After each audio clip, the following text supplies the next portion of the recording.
Hi friends, my name is Chaitanya Patke and welcome back to my YouTube channel. In this video, we are going to analyze the third ODI, which took place at the Holkar Stadium in Indore, and what a magnificent day for New Zealand cricket.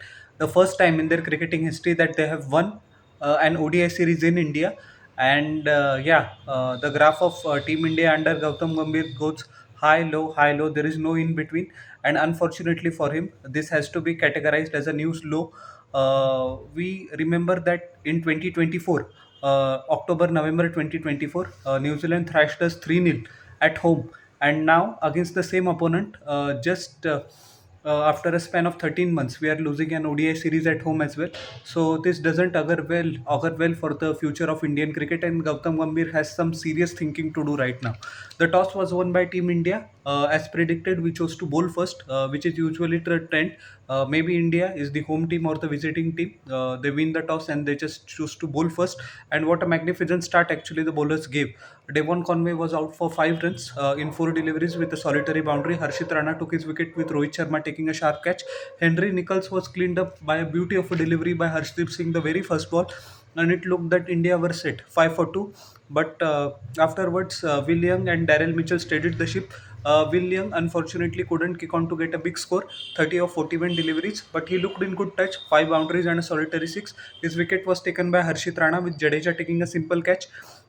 But afterwards, it was the Daryl Mitchell and Glenn Phillips show. Initially, they played the dangerous deliveries to its merit, didn't take much of a risk. Afterwards, slowly but surely, after the 15th over, they began to rotate the strike. They knew that they were perhaps the last recognized batsman that New Zealand has taken into consideration.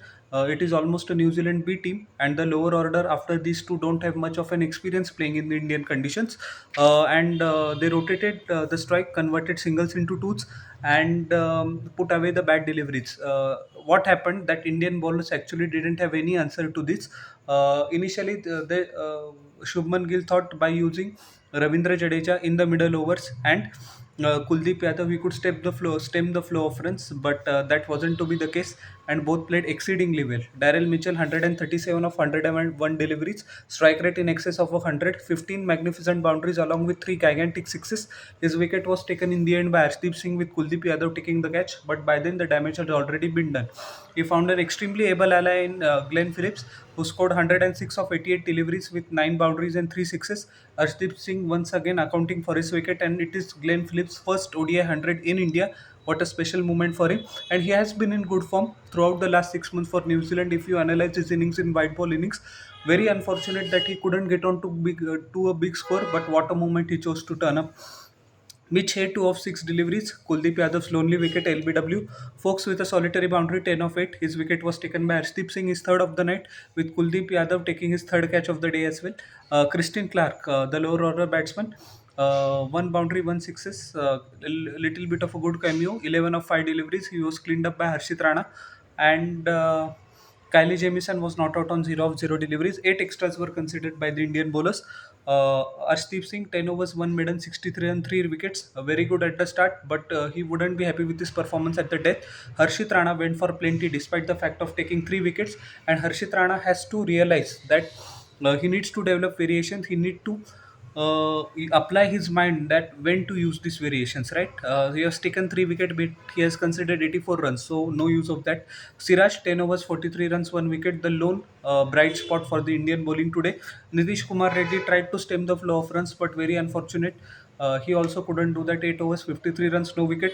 Kuldeep Yadav was taken to the cleaners, especially by Daryl Mitchell in the middle overs. He couldn't even finish his quota of 10 overs, 6 overs, 48 runs, 1 wicket. And Ravindra Jadeja also couldn't help the cause, 6 over 41 runs, no wicket.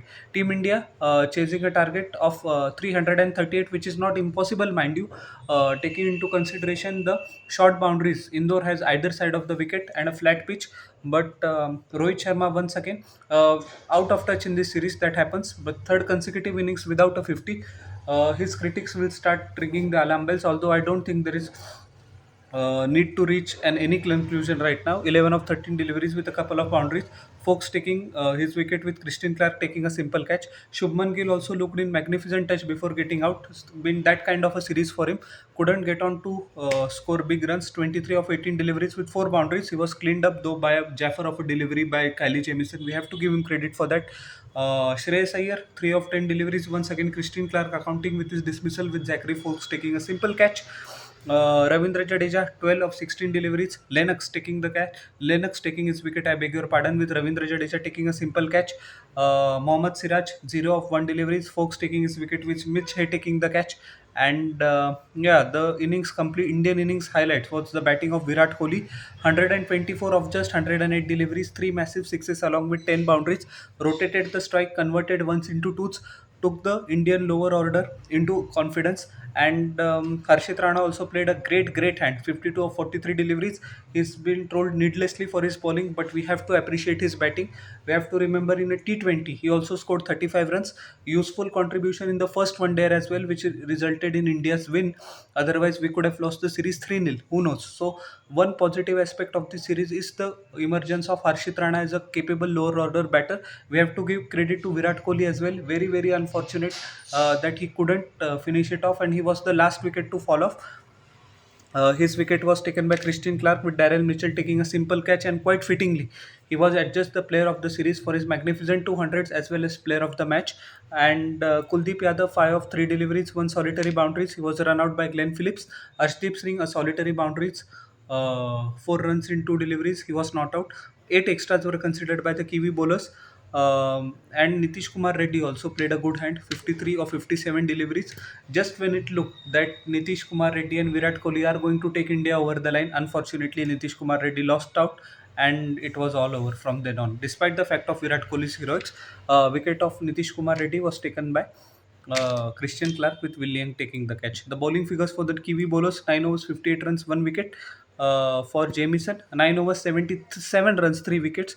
For Zachary Foles, uh, he has to get his line and length very quickly right on the Indian pitches. Otherwise, he's going to be in big trouble. Christian Clark's 9 over 54 runs, 3 wickets. Lennox, 10 overs, 42 runs, 2 wickets. Darrell Mitchell with a solitary over, he went for 10 runs. And Glenn Phillips did a good containing job, 8 over 54 runs, no wickets. So, congratulations to New Zealand once again, and a lot of things to ponder for Team India going forward in the ODI format. So, how did you like my analysis of the third one day? Please tell me in the comment section below. And don't forget to like, share, and subscribe to my channel and press the bell icon for further notifications. We'll meet in the next video. Till then, everybody, bye.